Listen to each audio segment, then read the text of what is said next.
Gente, boa tarde. Muito obrigado pela presença de vocês aqui. Muito obrigado também pela equipe do Sinusp por ter feito esse convite, especialmente para o André, que foi quem me contactou diretamente, mas toda a equipe aqui, que me convidou para esse debate. É um prazer enorme estar aqui, de verdade, para debater esse filme e também, se der tempo, falar um pouco de outros filmes que compõem essa mostra. Fiquei muito lisonjeado quando soube do artigo que eu escrevi lá sobre a estética de absorção, que inclui filmes como Pai e Filhos, do Wang Bing, Falta da Chantal, também, Chantal Akerman. E eu fiquei lisonjeado e feliz de saber que esse artigo havia sido uma inspiração, né, uma fonte de pesquisa para a montagem da mostra. Então, seria interessante também falar um pouco sobre essa mostra, cujo nome, Nada Acontece, é o nome desse livro, que acabou de ser sorteado aqui da Ivone Margulis, que é um livro, não, né? Ele é o livro sobre a obra da Chantal Akerman, e muito legal que tenha sido escrito pela Ivone Margulis, que mora nos Estados Unidos há muito tempo, mas é brasileira, e acho que isso mostra também o quão a Chantal Akerman é uma figura central para essa proposta de cinema, que pode ser resumida, talvez, nesse enunciado: nada acontece, esse esvaziamento da ação que caracteriza boa parte dos filmes que estão presentes aqui, nessa retrospectiva. Mas então eu vou começar falando dos filmes que passaram na sessão de hoje aqui, respectivamente, na ordem La Chambre, o quarto, e Eu, Tu, Ele e Ela. Eu cheguei atrasado, então eu não sei se a versão de La Chambre que passou foi a silenciosa ou a sonorizada. Qual das duas foi? A silenciosa, que é a mais difundida, né? Existe uma versão sonorizada, mas eu não conheço ninguém que tenha visto. Todas as vezes que eu vi esse filme, eu vi nessa versão silenciosa. Eu vou começar falando dele, depois eu passo para Eu, Tu, Ele e Ela, e espero também, talvez, conseguir comentários outros. Ou no meio eu vou me excluindo aqui comentários sobre outros filmes, mas enfim. Eu trouxe um guia aqui escrito, mas eu não vou integrar vocês lendo, não, só para... Tem um vídeo meu aqui de uma palestra que eu dei sobre o Roberto Resson, uns 15 anos atrás, né, e tem algo que eu invejo na minha versão mais jovem ali, que não é o cabelo, certamente, mas é o Cruz Credo, mas é o fato de que eu falei uma hora inteira sobre Bresson sem consultar nada, nenhuma anotaçãozinha. Não sei o que aconteceu com o meu cérebro de lá para cá. Mas, enfim, eu não vou encher o saco de vocês com leitura enfadonha.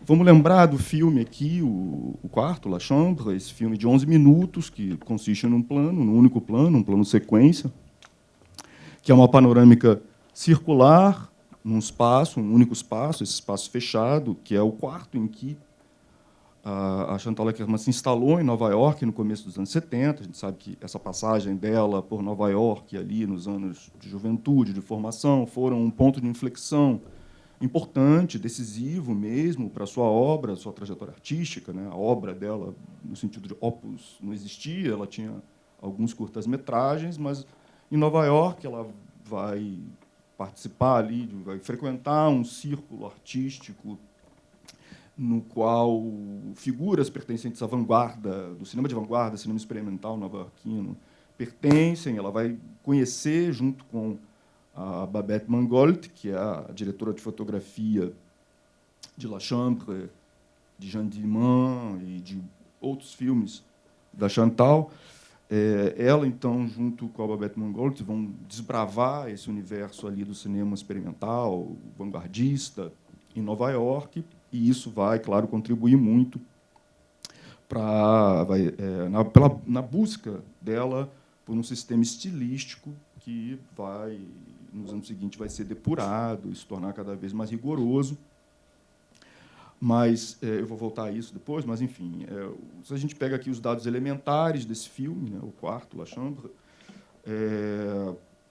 ela mostra um espaço, esse quarto, em Nova York, e, ao fazê-lo, ao mostrar esse espaço, ela concebe esse outro espaço, que é um espaço fílmico, e que só existe, ele é aquele mesmo quarto, porém, tal como aparece para nós no filme, por isso que eu digo que é um outro espaço, que só existe no filme, né? E esses movimentos de panorâmica executados, a panorâmica é esse movimento da câmera sobre o seu próprio eixo. A câmera se move ali sobre o seu eixo, um pouco como a gente pode fazer uma analogia simples com o que seria mais ou menos esse movimento nosso de virar o pescoço, né, em qualquer direção que seja, para a esquerda, para a direita, enfim. Então, ela faz essa... São duas, né, são vocês conseguiram acompanhar ali, contabilizar tudo, são 2 giros completos de 360 graus, um primeiro bem lento, um segundo um pouco mais acelerado. Depois ela para, no meio da trajetória, volta, né, faz uma panorâmica em sentido reverso, e aí acontece ali um vai e vem entre essas 2 direções opostas. Então, esses movimentos que ela faz não acompanham uma ação, certo? Eles não apreendem, captam um evento dramático, uma ação dramática, eles não obedecem, portanto, a uma demanda narrativa. É um movimento de câmera puramente mostrativo ou, quem sabe, até descritivo. Uma descrição de um espaço, a panorâmica é o movimento descritivo, o movimento de câmera descritivo por excelência. Tá certo que também você pode usar uma panorâmica para acompanhar o deslocamento de uma personagem, você pode usar uma panorâmica para seguir uma linha de ação causal, mas, muitas vezes, ela não está ali para acompanhar o fio de uma ação, o movimento de alguém, mas sim para apresentar um espaço, descrever um cenário, instalar o espectador num lugar. E é assim que a Chantal Akerman emprega a panorâmica nesse filme, em sua função descritiva, né? Aqui talvez seja interessante até retomar lá o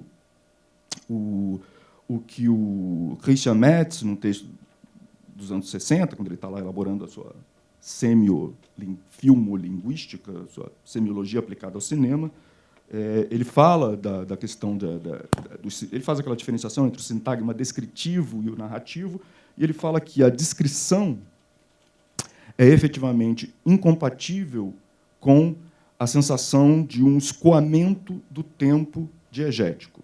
Ela implica uma suspensão do tempo. Então, é como se a única relação inteligível entre os elementos que compõem aquela cena fosse uma relação de coexistência espacial e não de sucessão temporal. Digamos que ali, na descrição, as coisas se colocam lado a lado no espaço e não uma após a outra no tempo. O que eu quero dizer com isso? Eu quero dizer com isso que, ao fazer, né, essa coexistência espacial dos objetos e do corpo que está ali, que não é qualquer um, é o da própria diretora, Chantal, ao fazer essa coexistência espacial se substituir a sequencialidade temporal, me parece que ela está querendo criar uma espécie de imagem-espaço desse lugar, ou fazer o quadro coincidir com o quarto. A gente pode achar 2 aliterações interessantes aí, uma em francês, entre chambre e champ, né? Quarto, chambre, champ, campo, que tem um termo utilizado no vocabulário técnico do cinema para se referir ao campo visual, o campo traçado e abarcado pelo visor da câmera, o champ. Então, chambre, champ, em português, que bom, temos também um paralelo possível, quarto, quadro. Então, o que a gente vê aqui é uma espécie de quarto quadro. Essa suspensão temporal que ela cria nesses 11 minutos, embora tenha a duração, parece, eu vou falar aqui de uma suspensão temporal, é evidente que esse plano, seja ele meramente descritivo ou não, de todo modo, ele toma tempo, ele ocupa tempo, mas é como se ele ocupasse o tempo da mesma forma como se ocupa um espaço, se ocupa uma porção do espaço. Ou seja, agrupam-se, né, os elementos descritos agrupam-se numa unidade perceptiva que o observador pode explorar na ordem que escolher, e talvez até explorar unidirecionalmente, em vez de construir o sentido de um tempo direcional ou de um tempo tensionado por um vetor de ação, né, que precisa ser seguido numa certa ordem e tal. Aqui é um tempo sem ação. A gente pode se perguntar se existe ação nesse filme, La Chambre. Eu diria que há atividade. E, aliás, boa parte do cinema da Chantal Akerman é um cinema de atividade, mas não de ação. Isso vale para Jeanne Dielman, isso vale para uma série de filmes importantes da obra dela. Eles são... O nada acontece aqui precisa ser interpretado de uma forma um pouco ambígua ou complexa, né? Ele é um enunciado que, ele, ao mesmo tempo, ele tem uma precisão absoluta para se referir ao cinema da Chantal Akerman, mas ele incita mesmo, acho que a Ivone está plenamente, quem lê o livro sabe, ela está plenamente consciente disso, ela nos incita também a considerar a hipótese contrária de que muita coisa acontece, seja no plano perceptivo, porque esse cinema minimalista, dessa redução radical dos elementos e da ação, esse cinema em que a progressão psicológica e dramática é praticamente evacuada, e que nos coloca ali, às vezes, de modo objetivo, concreto, direto, denotativo, puramente denotativo, grandes blocos de duração em que várias coisas acontecem, mas coisas que são da ordem, ali, por exemplo, das tarefas cotidianas, domésticas, da protagonista do filme, Jeanne Dielman. Então, tem muita atividade nesses planos, né? Mas não tem ação. O que eu quero dizer com isso, né? Aqui, por exemplo, em La Chambre, você tem ali uma pessoa, a própria diretora, que se ajeita na cama, olha eu no lápis, no slip of the tongue aqui. Ela se ajeita na cama, olha para a câmera, come uma maçã, em determinado momento. Então, há uma atividade, mas não há uma ação. Por quê? Porque a ação se distingue, eu estou traçando aqui uma distinção de ação e atividade, na medida em que a ação é diferente da atividade por conta de uma tensão rumo a um objetivo. Há um arco tensionado entre uma fagulha inicial e um fim. Isso seria a ação, pelo menos da maneira como a gente compreende, digamos, no discurso narratológico, nos estudos da narrativa cinematográfica, você fala de ação. Você está falando, basicamente, dessa ação ou conjunto de ações que tem ali um objetivo ou que estão tensionadas por um arco dramático, que muitas vezes tem aquilo que se chama, que os roteiristas chamam de deadline, de prazo final, prazo em que aquele problema, aquele conflito precisa ser resolvido, e geralmente esse prazo coincide com o clímax do filme, etc. Então tem essa tensão.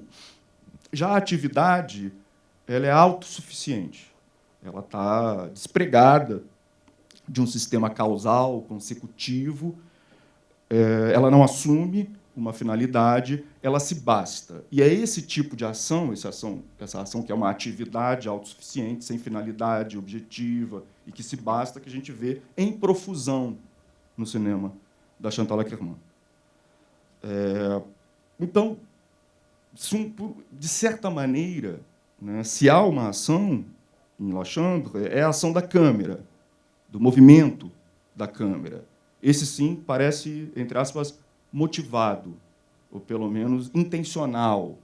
Tem uma intencionalidade ali guiando, governando as regras, né, o princípio de movimentação dessa câmera. Essas panorâmicas, elas não foram aleatórias, elas parecem ter sido calculadas em termos de enquadramento, velocidade de execução, padrão de movimento, serão 2 giros completos, depois um de 180, vai parar no meio, vai voltar, e vai voltar de novo, e fechou o filme 11 minutos, foi o tempo que elas usaram ali, acoplaram, né, fizeram uma improvisação com chassi de 16 milímetros. Elas filmam, a Babette Mangold e a Chantal, filmam o La Chambre com uma câmera emprestada do Robert Rauschenberg, artista plástico norte-americano, grande figura, um dos meus artistas prediletos, diga-se de passagem.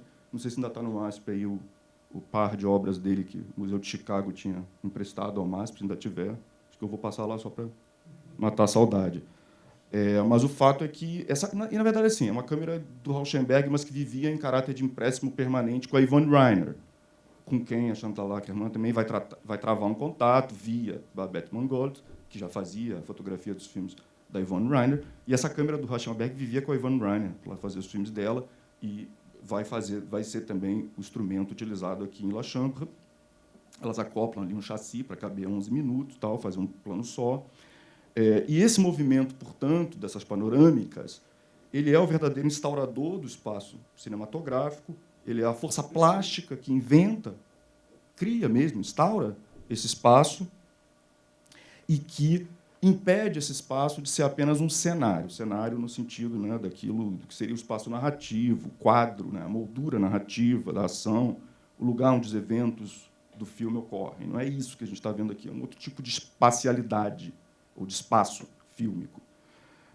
Também não é aquilo que o Deleuze vai chamar mais tarde, nos anos 80, de espaço qualquer, sabe? Não é o espaço lacunar, elíptico, impessoal, aquele espaço baldio, onde os personagens do Antonioni, num filme como Eclipse, que está aqui na mostra, deambulam, sabe? Aquele espaço desdiferenciado, que parece ter perdido os conectivos, é um espaço não cartografado ou que é desconhecido, então não dá para traçar uma reta, não dá para traçar um objetivo nesse espaço. Então, os personagens do Antonioni passeiam, caminham debalde, né? Caminham sem objetivo, perambulam por esses lugares anônimos que o Eclipse, naquela meia hora final, leva ao paroxismo, né?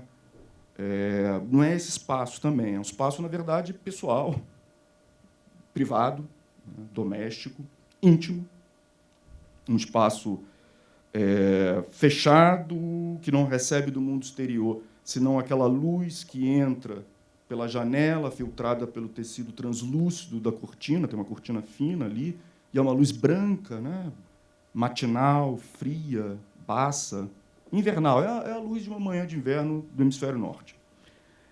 E esse espaço de intimidade, se tratando de Chantal Akerman, é espaço também da preguiça, né? Ela é uma grande esteta e poeta da preguiça.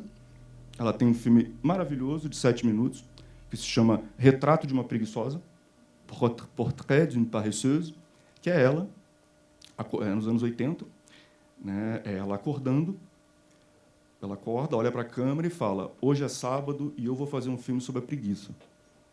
Isso é uma coisa comum no cinema da Chantal também, essa forma de enunciação que é meio performativa, né?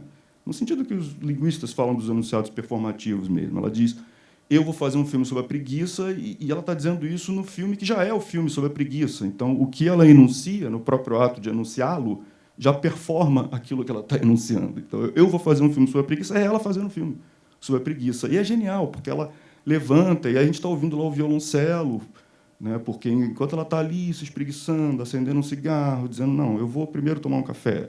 Não, eu vou...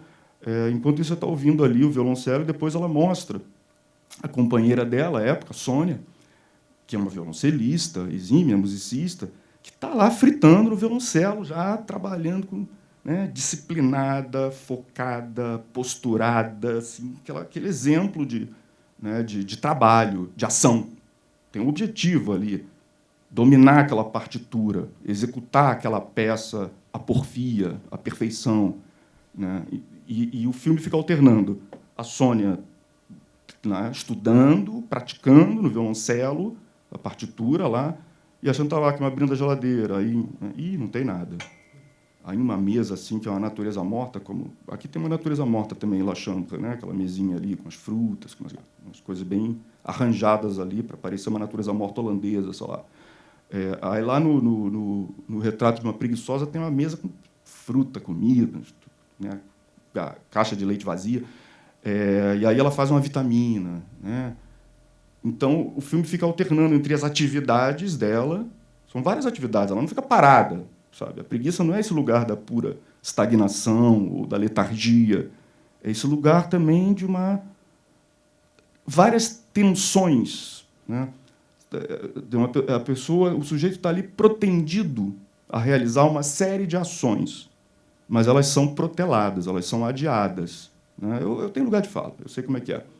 Então, é aquela coisa, e esse tempo vai se espraiando por aquela manhã toda ali e tal, e a outra está lá, trabalhando. Então, você tem ação e atividade, numa montagem paralela, que fica alternando. Paralela não, montagem alternada, diferente de montagem paralela, não tem uma convergência no final.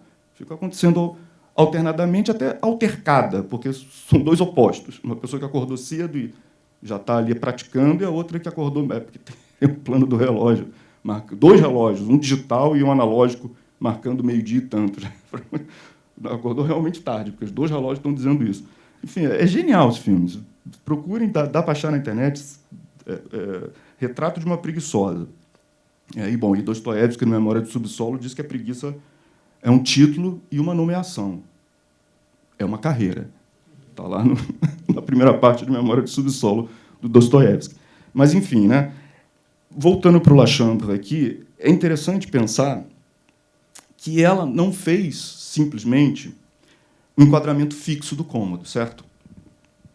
Como ela faria muitos em Jeanne Dielman, Rendez-vous d'Anna, outros filmes posteriores. O que lhe valeu até a fama de uma esteta do plano longo e fixo.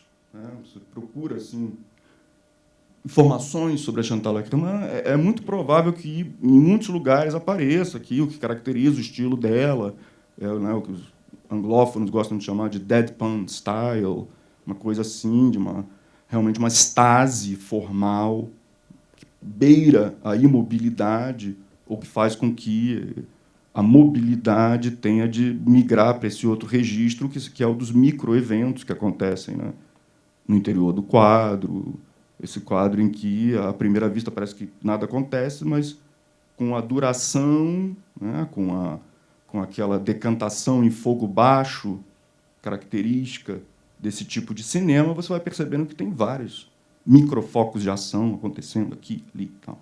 Né? Mas, enfim, você vai ver que Chantal Akerman caracteriza o estilo dela, é câmera fixa e plano sequência.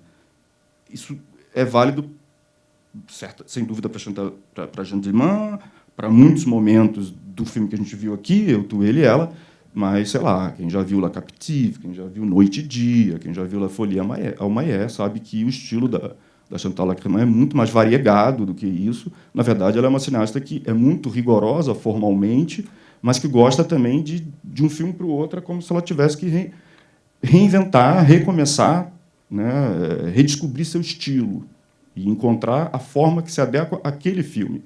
Mesmo do Le Rendez-vous d'Anna, ela está trabalhando ainda com muitas coisas que fazem parte do repertório já concebido para o Jeanne Dielman, mas que ela já está começando a decupar o espaço, por exemplo. Decupar as cenas, fazer plano contra plano em Rendez-vous d'Anna. Enfim, mas, como eu dizia, ela poderia ter captado o quarto inteiro num plano fixo, com uma câmera situada num outro cômodo, né, enquadrando através de uma porta aberta, como ela faz muitas vezes. Mas não, né, ela criou um quadro móvel, dinâmico, circular, que joga com a ativação permanente do fora de campo, porque quando a câmera se desloca sobre o seu eixo e apreende uma nova porção do espaço, ela deixa para trás, no fora de campo, o segmento espacial que antes ocupava o campo visual, que já não está mais lá. Ao mesmo tempo que, depois do segundo giro, né, ela já antecipa o próximo segmento, que a gente sabe que vai aparecer e que ainda não está lá. Então, a gente está olhando sempre para alguma coisa e pensando na outra, que acabou de desaparecer ou que logo em seguida vai aparecer. Ela, nesse filme, acho que ela deixa, né, ela sublinha essa dupla natureza do espaço fílmico, essa dialética dos dois campos, o campo e fora de campo, visível e invisível, atual e virtual, enfim. Eu acho que, como eu disse antes, ela quis fazer o plano coincidir com a apreensão do espaço. Ela quis criar uma espécie de quadro-quarto, ela quis fazer o quadro cinematográfico coincidir com o espaço do quarto. E aí vocês podem objetar, com razão, que em nenhum momento a câmera consegue abarcar todo o espaço do quarto no seu campo visual, certo? Não há nenhum momento, são sempre pedaços, fragmentos. Então não dá para dizer que o quadro coincide com o quarto. Mas aí é preciso lembrar, eu respondo a vocês, que o quadro no cinema não é só a porção do espaço contida no enquadramento. O quadro no cinema é também a porção de tempo delimitada entre o início e o término de um plano. Os limites espaciais do enquadramento, então, são inseparáveis dos limites temporais do plano. Existe uma moldura espacial e existe uma moldura temporal.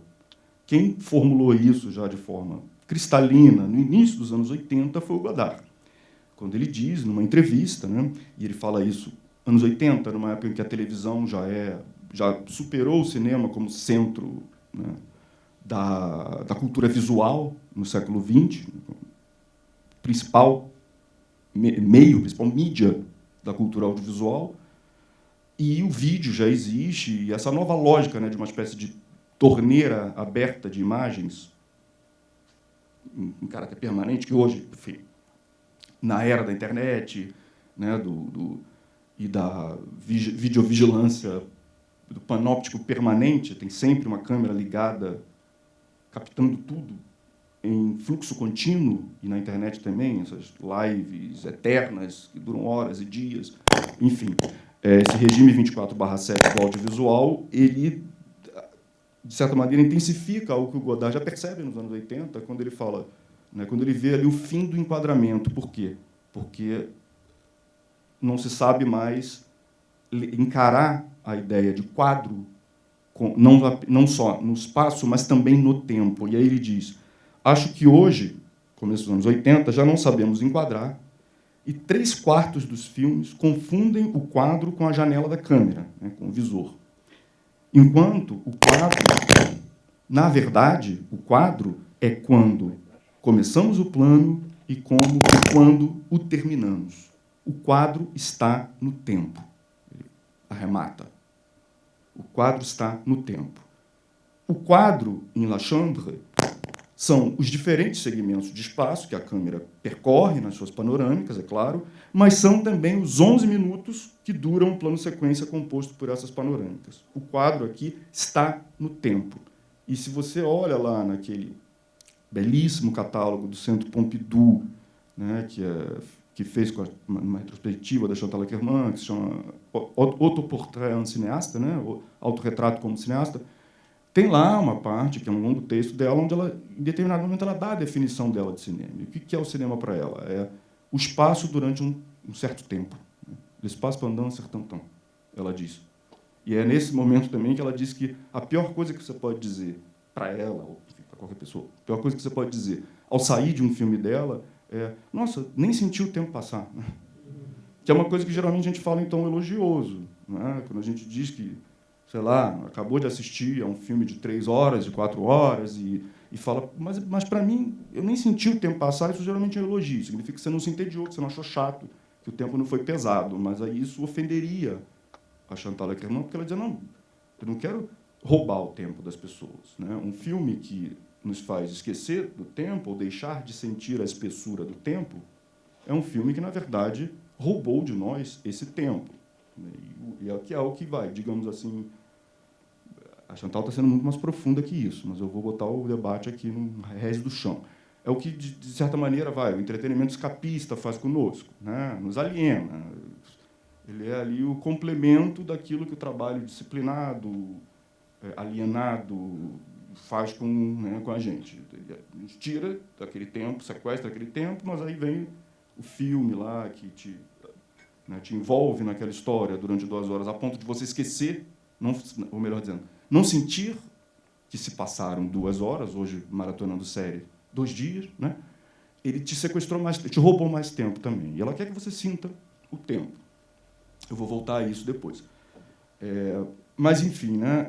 As escolhas formais de um filme como La Chambre e de outros filmes dela passam muito, né? Pelo menos o relato da Babette Mangold sobre La Chambre e esses primeiros filmes da Hotel Monterrey, né? Esses filmes que a Chantal Akerman vai fazer logo depois da passagem dela para Nova York, ou durante a passagem dela para Nova York, Hotel Monterrey, La Chambre, em Nova York.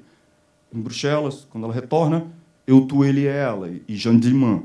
Esses filmes trazem ali um impacto muito forte que exerceu sobre ela, uma certa vertente do cinema experimental, notadamente norte-americano, né, canadense, estadunidense, que é o chamado cinema estrutural, né, structural film, que é uma vertente mais cerebral, minimalista, analítica do cinema experimental. Não é como aquilo...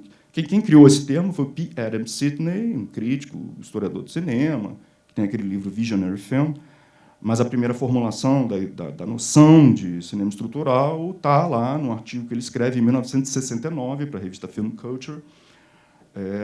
Ele dá uma definição bastante simples, na verdade, né? Ele diz que o cinema estrutural é aquele em que o formato do filme inteiro é predeterminado e simplificado. E é esse formato a impressão primeira do filme. Ele quer dizer que o filme estrutural, o que ele faz é pegar e sublinhar uma operação especificamente cinematográfica, sei lá, o funcionamento da lente zoom, como faz o Michael Snow no Wavelength, as panorâmicas, o movimento de panorâmica, a materialidade da película, a particularidade ali do suporte sensível da película, a luz, a sucessão de fotogramas, a flicagem da projeção, do projetor, claro que eles estão falando aqui do cinema da era da película.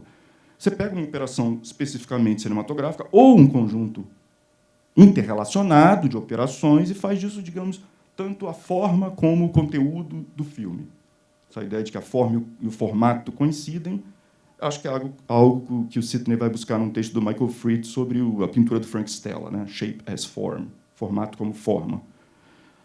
Mas então, é interessante, né? Ela vai lá, ela não viu só Michael Snow e Hollis Frampton, Joyce Wieland, que são cineastas estruturais, Ken Jacobs, Joyce Wieland, já falei, né? Tony Conrad, Ernie Guerre.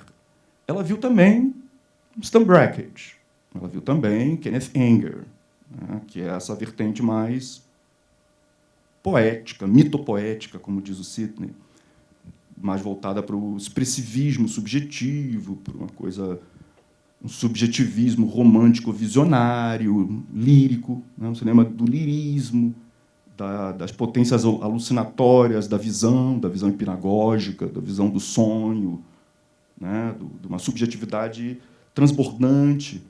Ela não vai se interessar por isso, ela vai gostar desses filmes que têm ali uma radicalidade formal, uma secura e quase que, né, um funcionamento maquínico, às vezes, da câmera.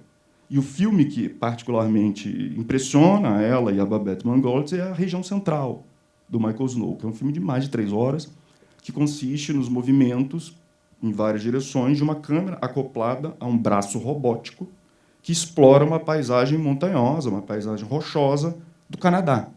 É isso durante 4 horas. Né? E elas viram, segundo a Mangolds, elas passaram um dia inteiro, elas ficaram vendo em looping o filme, de meio-dia à meia-noite. Quando saíam para fumar um cigarro, pensavam: o que será que a gente está perdendo? Porque esses filmes criam. Quem já viu esses filmes no cinema tem essa sensação. Empire, do Andy Warhol. Você vai ao banheiro, você fica... Mas e se acontece alguma coisa e eu não estou lá? Isso é um efeito colateral do nada acontece. Né?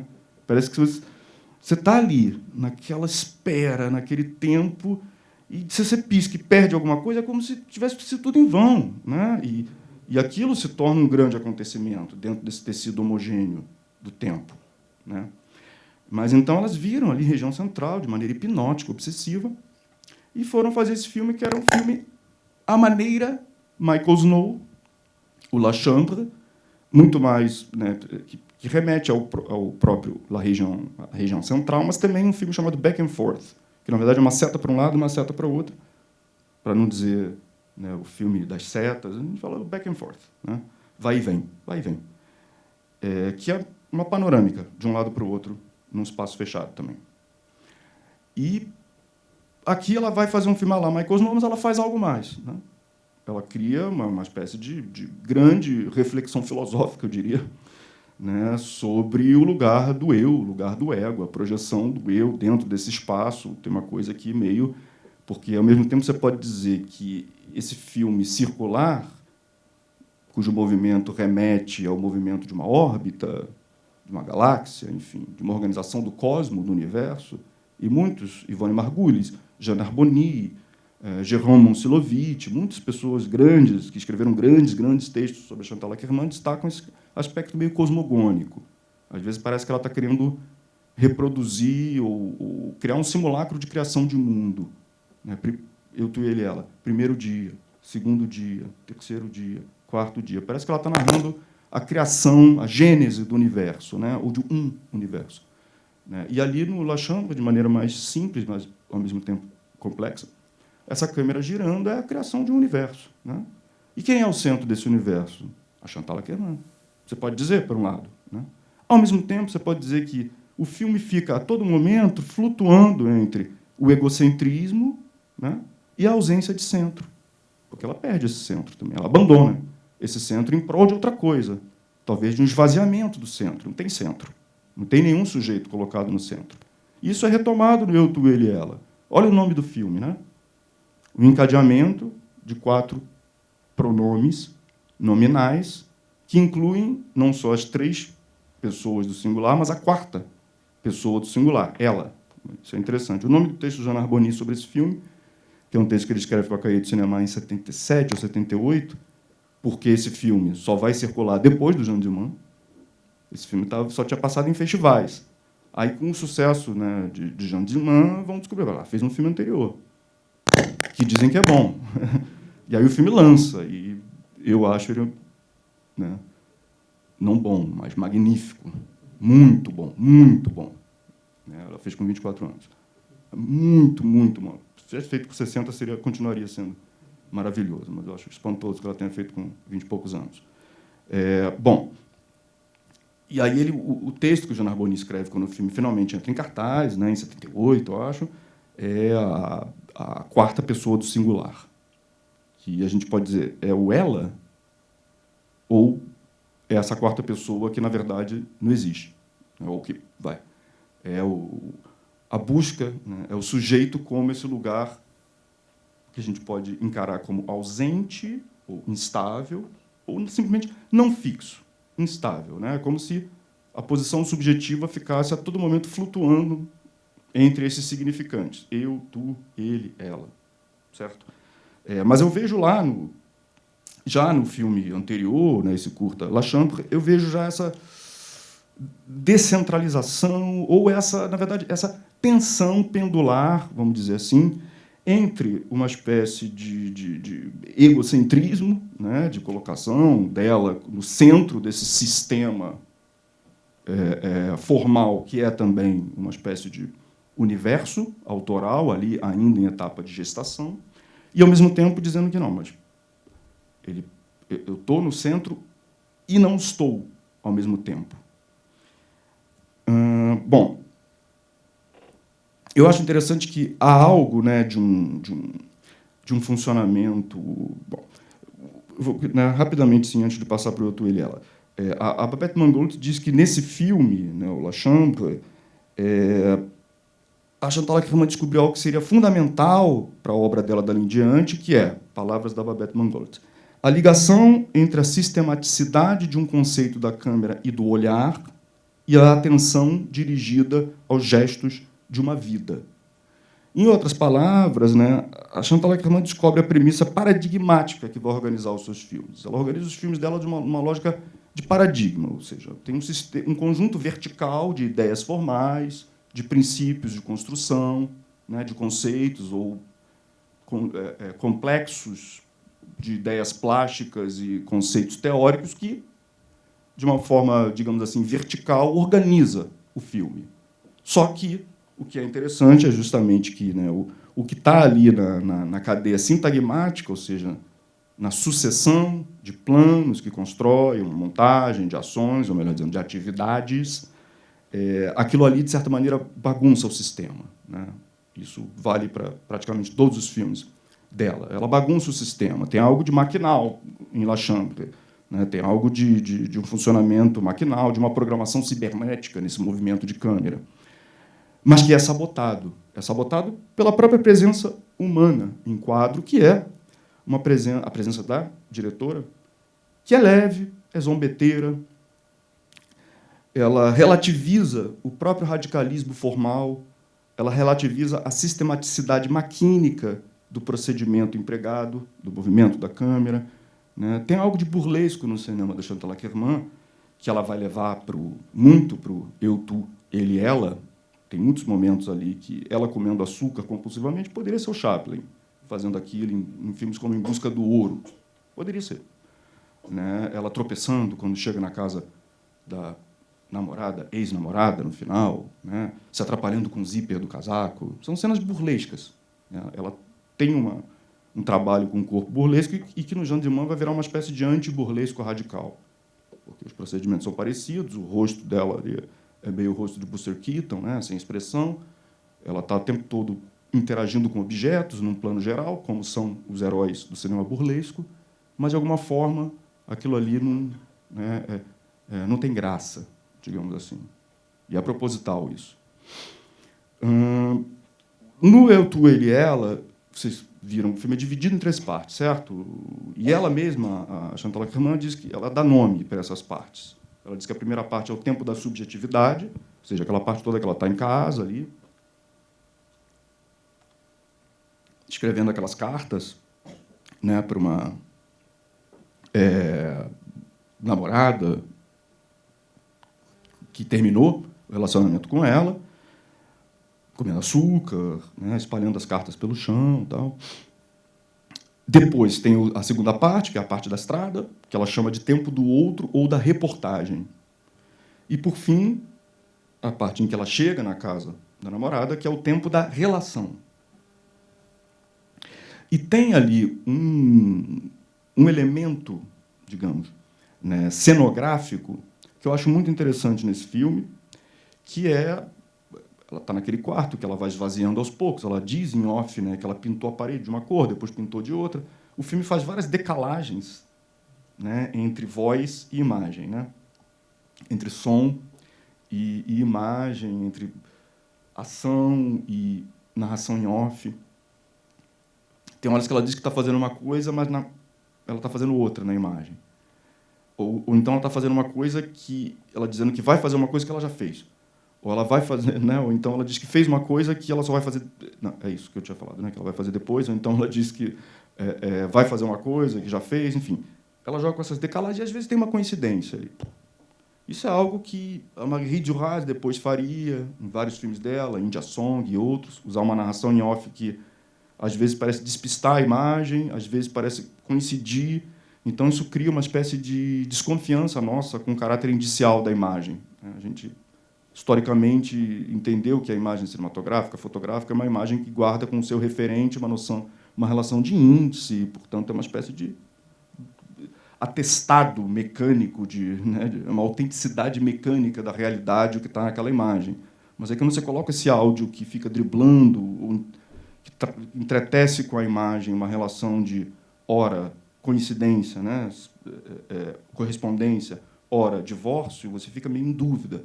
Isso, palavras da... A Ivone Margulis usa uma expressão boa, ela diz que isso corrói o índice, né? É uma corrosão do índice. O caráter indicial da imagem fica meio que colocado em xeque ou até corroído por essa disjunção entre som e imagem. E aqui ela joga muito com isso, nessa primeira parte e tal. E tem os ruídos são interessantes também, né? Vendo no cinema assim, eu prestei mais atenção nisso do que nas outras vezes. Aquela massa de ruídos, som de carro, som... É interessante, porque ela está nesse espaço fechado, enclausurado, mas tem esse burburinho, né? Tem esse marulho cósmico do mundo lá fora que invade a todo momento o campo. E tem ali aquela porta, que é também uma janela, que é também um espelho, né? O elemento cenográfico daquele espaço que ela vai desnudando aos poucos... Depois eu falo sobre isso. Esse espaço que vai sendo desnudado aos poucos, ele tem um elemento cenográfico importante, que é essa porta, janela, espelho. Por que eu digo isso? É uma porta de vidro, mas que, a não ser no último plano rodado nessa primeira parte do filme, funciona mais como uma janela, ou seja, algo que permite apenas uma comunicação entre interior e exterior visual, né? Ela vê o que está lá fora e, eventualmente, quem está lá fora pode vê-la, mas ela não atravessa de um lado para o outro. Então, é uma janela, um espelho, porque ela se olha ali no reflexo projetado dela naquele vidro, né? Tem ali uma cena do encontro narcísico com a sua imagem, que é bem enfática, justo um momento antes dela ir embora, dela abandonar esse lugar e pegar a estrada. Então, você tem janela, porta e espelho, certo? Que, por exemplo, a gente pode encarar como 3 metáforas funcionais do cinema. Né? Tem aquele livro muito bacana do Thomas Alsasser com Malte Ragner, onde, né, tem Teoria do Cinema, uma introdução através dos sentidos, em que cada capítulo eles elegem um motivo central ou uma espécie de metáfora para o cinema, ou para como a gente encara a experiência cinematográfica. Então, você pode encarar a tela como uma janela, que significa que ela nos dá acesso óptico, né, a uma realidade, vamos dizer assim, né, de maneira transparente. Você consegue ver o que está do outro lado, de um lugar em que você não é visto. Então, isso fala muito do paradigma voyeurista do cinema. Eu estou dentro de casa, olhando pela janela, algo que se passa lá fora, à distância. As pessoas não me veem, eu estou protegido aqui no meu casulo de voyeur. Né?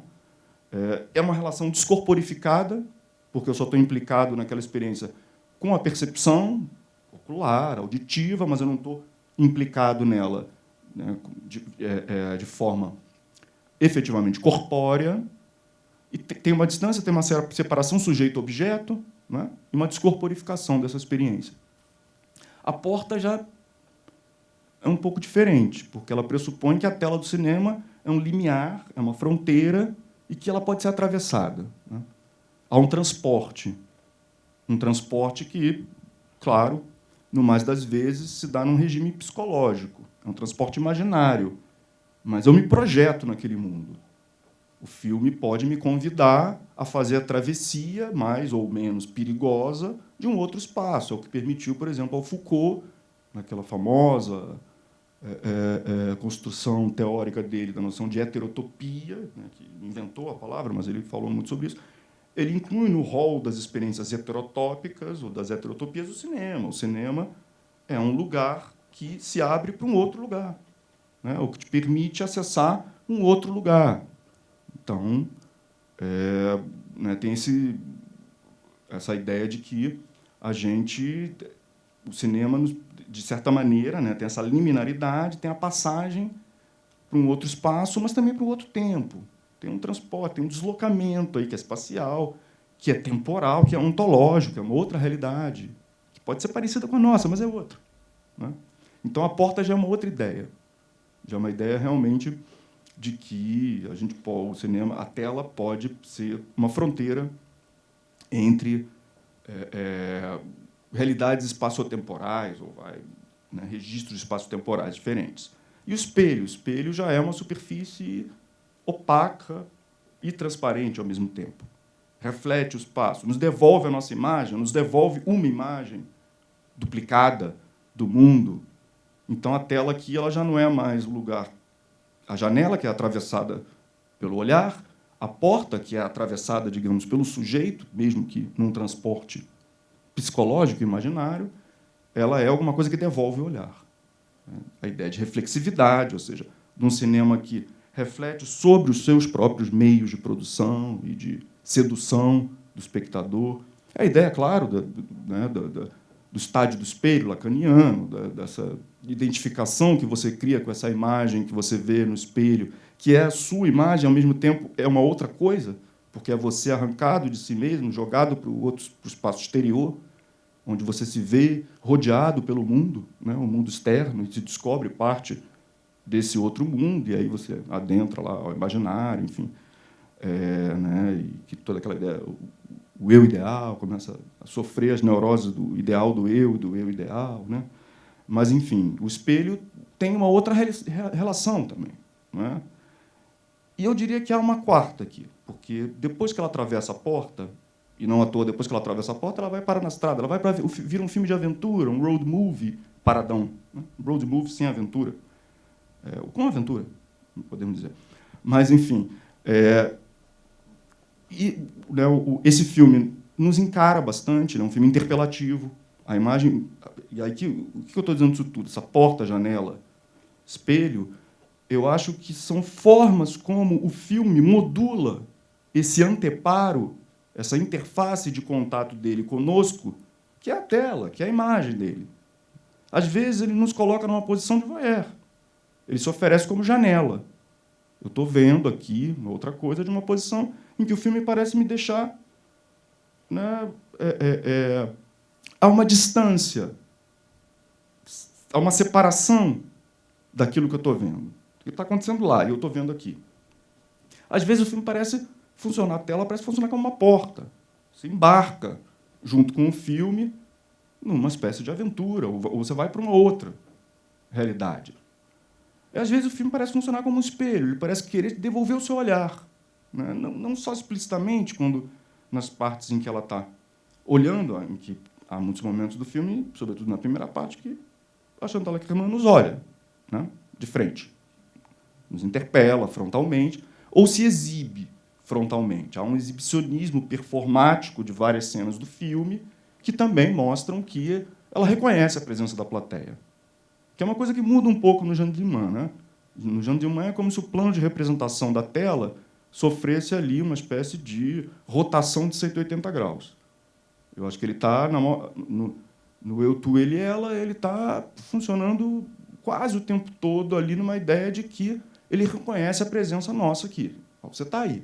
Né? Eu estou te vendo, você está me vendo. Tudo bem. Né? E é uma luz branca que também é frontal. Essa luz é uma luz da frontalidade. Ela ilumina a sala em muitos momentos. Tem muitos momentos escuros do filme, mas tem momentos que tem essa coisa de super exposição da luz que parece querer iluminar a sala aqui, né? Para colocar todo mundo na mesma vibe. Né? É um pouco o efeito da Olímpia do Manet. Né? Eu já li o texto do Foucault sobre a Olímpia do Manet, quando ele diz que a luz que ilumina o quadro da Olímpia, que é aquele nu reclinado que causou escândalo no Salão de Paris, né? No Salão dos Recusados de Paris, ele diz, o que é obsceno nesse quadro não é o nu em si, não é o corpo nu, não são os adereços que mostram que ela é uma femme publique, né? Uma prostituta, uma mulher mundana. Né? Não é tanto assim o olhar dela meio sedutor, ou meio estou nem aí para você, nonchalante. Né? Ele falou, é a luz, porque essa luz é uma luz homogênea, frontal, denotativa, é a mesma luz do espaço do observador. Ele fala, né?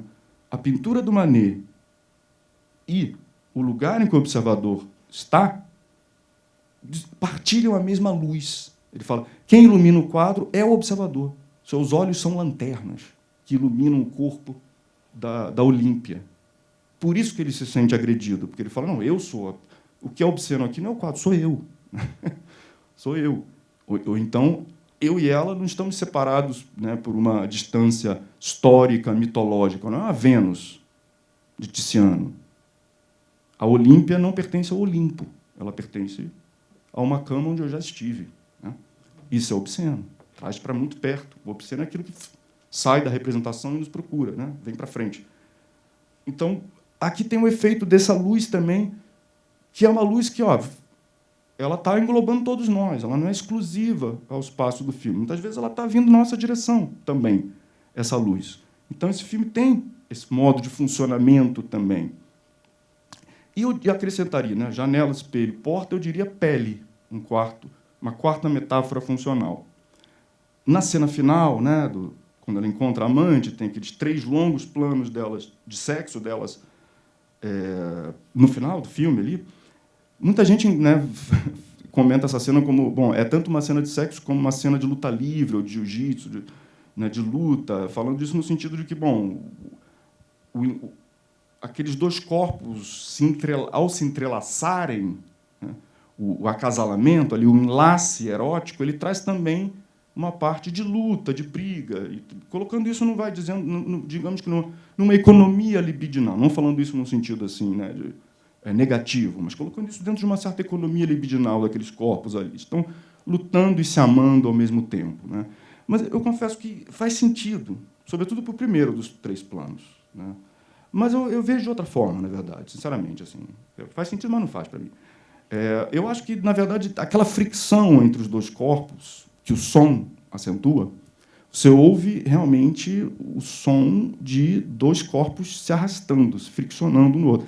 Pele com pele. Né? Você ouve esse som. E as cenas são longas, elas são insistentes. Aqueles movimentos, eu diria que assim, eles criam, né, uma percepção áptica, no sentido de que aquilo extrapola a relação puramente visual, sonora. Eu acho que tem uma relação tátil que cria com o espectador, Acho que essa cena nos mobiliza como espectadores num lugar que não é apenas o da percepção ocular e auricular. Eu acho que mobiliza uma sensação física mesmo. Então, atinge a nossa pele. E eu diria que elas estão ativando ali, dessa vez, a superfície da imagem, a superfície da tela do cinema, como uma pele. É uma superfície sensível, é uma espécie também, né, de tecido vivo, né, que sente, que sintomatiza, não? Que tem um caráter corpóreo, tem uma pele da imagem. Tem um livro bom da Laura Marks, que é sobre isso, sobre a noção de corporificação da experiência cinematográfica, que se chama The Skin of the Film, né? A pele do cinema, a pele do filme. Então, aqui, se na janela a relação é totalmente descorporificada, né? Na porta ela é parcialmente corporificada, porque você começa a entender essa tela como um espaço permeável, que você pode atravessar com o corpo. E depois, no espelho, né? Essa imagem do corpo é devolvida para você de maneira problemática, reflexiva. Aqui, realmente, ela corporificou, encarnou de vez a experiência do filme no espectador, numa relação que eu acho totalmente carnal, né? E a tela em si virou uma pele. Eu tenho, né? Deixa eu ver quanto falta de tempo aqui. Quase estourando, né? Quanto tempo eu tenho mais, André? Tudo bom? Tá? Ótimo. Para abrir para umas perguntas, né? Eu gostaria de fazer aqui, né, enfim, vamos lá. Eu escrevi um texto sobre esse filme para um catálogo da Cinemateca do MAN, do Rio, que, né, quando teve uma retrospectiva lá há 2 anos, ou mais, acho que foi há 2 anos. Enfim, não vou querer ficar me repetindo aqui. Acho que até agora eu bravamente consegui não me repetir muito em relação ao que eu já escrevi naquele texto. Mas tem uma parte que eu falo ali, comparando um pouco as 2 cenas de sexo do filme, né? A masturbação do caminhoneiro na boleia do caminhão, lá na parte do meio, e a cena final entre as 2 mulheres. E eu confesso que eu acho que eu não consigo formular melhor do que já está ali. Então, eu vou tomar a liberdade da autocitação. Mas antes eu gostaria de dizer, né, que esse caminhoneiro parece sair da Factory, né? Eu nunca tinha percebido isso. Mas vendo aqui agora, eu falei, cara, ele parece que saiu diretamente de um filme do Andy Warhol, né? Você nunca percebeu? Eu não sei, eu tive essa percepção hoje só. Aliás, né, também percebi, como é bom ver um filme no cinema, né? Eu nunca tinha visto filme no cinema, só em casa. O modo, né, a estratégia um pouco de angulação, de filmagem, de focalização da cena da masturbação, que fica no rosto dele, né, e deixa fora de campo o gesto erótico, né, quem está executando a carícia erótica não é mostrado, ele mostra apenas o rosto de quem está recebendo. Isso é a mesma coisa do blowjob, do Andy Warhol, que é de 64, né, primeira versão, eu acho, que é o rosto de um rapaz, né, que está ali. E se não fosse o título do filme, a gente nem conseguiria afirmar com total certeza de que ele está ali, né, que o rosto dele manifesta os efeitos de um ato sexual, de um prazer sexual, né? Isso lá no blowjob do Andy Warhol, né? O blowjob é uma espécie de efeito Kuleshov estabelecido não entre 2 planos de cinema, mas entre o título de um filme e o conteúdo do filme, né? O efeito Kuleshov é aquela coisa o plano de um ator sem expressão, que esse mesmo plano é montado com 3 outros planos, né? Os relatos variam, né? Mas geralmente é um prato de sopa, um caixão, né? Um defunto num caixão, e aí uma mulher seminua e tal.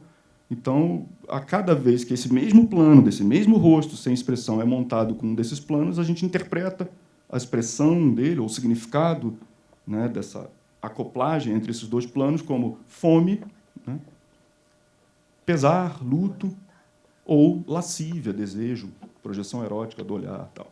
Né? É a prova, é o Kuleshov querendo provar que o significado do cinema não está na imagem em si, no plano em si, mas está, né, no significado criado pela associação entre 2 ou mais planos.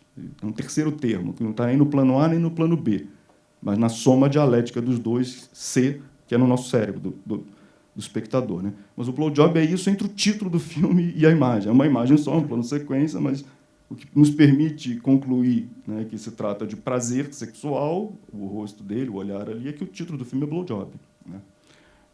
E aqui a gente tem o handjob, da Chantal Akerman, né? Enquanto eu vi aqui o filme, eu pensei em fazer um díptico, uma vídeo-instalação, que vai ser 2 telas, ou lado a lado, ou uma de frente para a outra, estou dando a dica aí, com o handjob do Eu, Tu, Ele e Ela e o blowjob do Andy Warhol. Era um bom trabalho, não? Enfim, uma primeira ideia. Mas o que eu acho interessante, né, nessa cena, vamos lá, né, que é nessa segunda parte do filme, em que ela chama de tempo da reportagem, e, de fato, aquela parte do meio ali parece um mini documentário etnográfico sobre a população nômade dos machos da estrada, né? Parece assim. E ali tem aquela cena da masturbação que né, eu vou ler aqui a parte que eu escrevi, eu disse que é uma exibição concisa de uma técnica de prazer essencialmente masculina que Linda Williams, no livro que não é o hardcore, é o Screening Sex, a Linda Williams denomina como o modelo hidráulico do orgasmo como tensão crescente que desemboca num alívio explosivo. Aqui não é tão explosivo assim. Há de se notar, no entanto, que o caminhoneiro, curiosamente, tenta atingir o orgasmo, como ele diz, né? Doucement, suavemente, devagar, em pequenas ondas, outra palavra que ele usa, enquanto descreve, até com certo lirismo, as fases progressivas do prazer sexual e as sensações físicas de cada movimento. Não deixa de ser uma quebra de expectativa em relação ao que a gente espera de um caminhoneiro, né? Emblema da masculinidade chucra no imaginário popular, isto é, um comportamento sexual que a gente esperaria mais grosseiro, mais talvez até agressivo. E, no plano seguinte, ele começa a contar para ela, resumir toda a sua vida sexual, em tom confessional. E a Julie, que é a personagem dela, né, que passa essa parte do filme inteira calada, né, eu acho que o tempo do outro é também o tempo da escuta, então ela ouve muito, mas não fala. Ela só vai falar no sentido... Bom, ela fala muito em off na primeira parte, na segunda também, mas a gente só vai ver a voz saindo do corpo dela na terceira parte. Enfradeça, devagar, depressa, ou seja, a troca de marcha, perdão da analogia. A isso, na etapa final, se substitui o repertório múltiplo e a distensão temporal do prazer feminino. Os corpos de Julie e da amante se exploram de diferentes maneiras, muito além da pura massagem do órgão genital, mãos, pernas, seios, nádegas, braços, línguas, lábios, dentes, cabelo, abdômen, toda a superfície do corpo e a superfície da imagem do filme, por extensão, é transformada em zona erógena. Por isso eu digo também que, nesse final, o filme chega a essa quarta dimensão possível da tela cinematográfica, que é a tela como uma pele, o que inclui a possibilidade dela ser sensibilizada por inteiro. Acho que ali todo aquele branco da imagem se torna uma zona, uma superfície erógena excitada. A iluminação não é mais o escuro granulado da boleia do caminhão, e sim uma luz clara, mais clara até do que a do início do filme. Akerman recusa a mistificação do gozo feminino, acho isso interessante também, que há uma certa leitura feita por alguns autores, autoras, de que existe um telos sexual no filme, querendo mostrar, tem aqui o prazer masculino, essa coisa simplória, e tem, né, essa teleologia, essa coisa de que aí chega finalmente no sexo, né, lésbico entre as duas mulheres, e você tem uma espécie de versão melhorada do sexo, né? Que eu acho que eu mesmo, de alguma forma, faço um pouco essa leitura, mas recentemente eu li a Chantal Akerman dizendo que não é bem isso. Não é bem isso, né? E ela não está ali na cena do caminhão funcionando como uma mera, né, prestando um serviço. Você tem que considerar a possibilidade do gozo dela também, naquela, enfim. É mais interessante o que a Chantal diz sobre as cenas do que essa interpretação. Mas, continuando aqui, né? Ela não mistifica o gozo feminino, ela despe a luz, né, hiperexposta, despe o véu de mistério do orgasmo feminino, que é uma coisa que a Linda Williams também vai falar muito no livro dela, sobre como essa mistificação do gozo feminino na cultura popular e no cinema é algo a ser combatido. Então, está tudo às claras. 2 corpos se dão prazer mutualmente, inscritos na espessura material do espaço e do tempo. O exibicionismo frontal oblitera o voyeurismo. Não estamos vendo pelo buraco da fechadura. Esse ato, essa performance, porque é uma performance, se endereça a nós, interpela-nos de frente. O tempo dilatado de cada plano também é uma forma do filme assumir que reconhece a presença do espectador e o convida a partilhar um momento de intimidade. A intimidade partilhada já não é a mesma coisa que a intimidade violada. O prazer escópico do voyeur é frustrado quando o outro se sabe visto e, mais ainda, inverte a pirâmide visual ao fazer com que o cone luminoso emane do corpo visto e não do olho que o vê à distância. Então, aqui ela inverteu totalmente a noção da tela como janela, onde antes nós éramos espectadores olhando através da janela, pessoas que, em tese, não se sabem vistas, embora a todo momento aqui ela meio que diga, eu sei que você está aí. Mas, no final, aí é como se aquela luz abundante dissesse, a luz está vindo aqui, na sua direção. Ela inverteu o projetor da sala. Eu sei que eu estou extrapolando um pouco, mas, às vezes, a gente extrapola para fazer validar uma visão que é uma intuição que eu considero uma dessa parte verdadeira sobre esse filme. Ela inverte o cone de luz. Bom, é isso. Eu vou abrir para perguntas, porque senão realmente não vai dar tempo. É isso. Vamos abrir para perguntas. Estou aqui curioso em relação ao que vocês têm a dizer.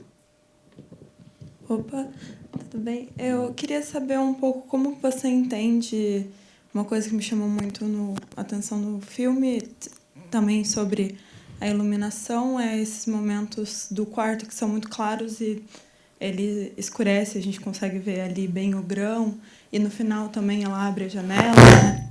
E acho que é uma constante, sei lá, o último plano da Chantal também são as janelas, abrir e fechar as janelas. E, enfim, como que você entende essa... Não só os blocos de iluminação, né? A primeira parte é muito clara, a segunda é bem escura e a outra é clara, mas como essas variações de iluminação, como elas se dão dentro do filme, queria ouvir um pouco sobre isso. Interessante.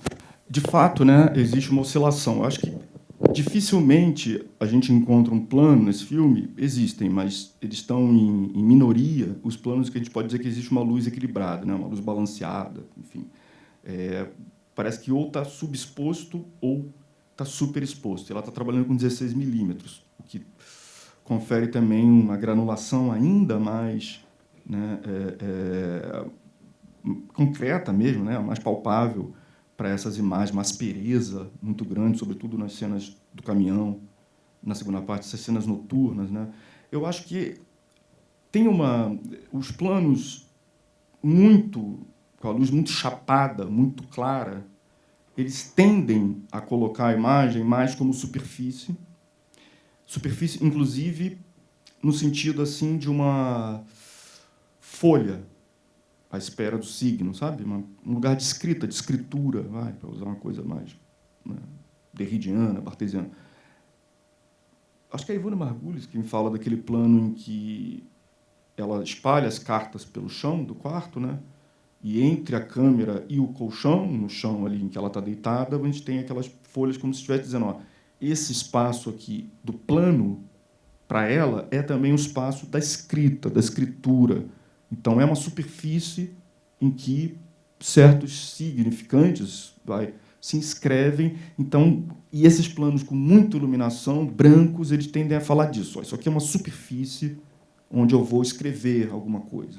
Vai escrever um filme, escrever uma carta, um filme, carta, essa coisa também do eu, tu, ele e ela, né, joga com essa função, aquele que na linguística, né, vai se chamar dos embreantes, enfim, mas são esses pronomes nominais que tem uma coisa deítica, eles apontam, né, eu, tu, ele, ela, enfim, e tem um endereçamento nisso, né? E, então, enfim, nos planos de muita luz e mais brancos, vamos dizer assim, eu acho que é uma superfície. Só que, quando ela trabalha com planos escuros, é uma outra coisa. Me parece que a noite, para Chantal Akerman, é uma matéria, eu acho. Assim. A escuridão é uma matéria, é uma substância que ela explora de um outro jeito. Então, a luz tende a ganhar um aspecto mais escultórico.